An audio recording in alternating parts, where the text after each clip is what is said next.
CMB লুট মোড় থেকে সিএমবি মোড় থেকে ফায়ার সার্ভিস পর্যন্ত একেবারে দুনো রাস্তার দুনো পাশে পানি এক হাঁটু। আসলে এগুলো দেখভাল করার মতো এরকম কোনো প্রতিনিধি নাই।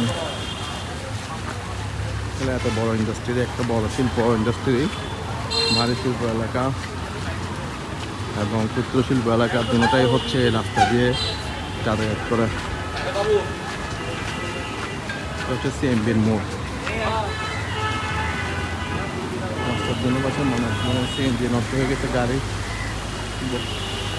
বড় বড় গাড়ি আসতে যাচ্ছে। দেখেন 1-1.5 ফিট পানি।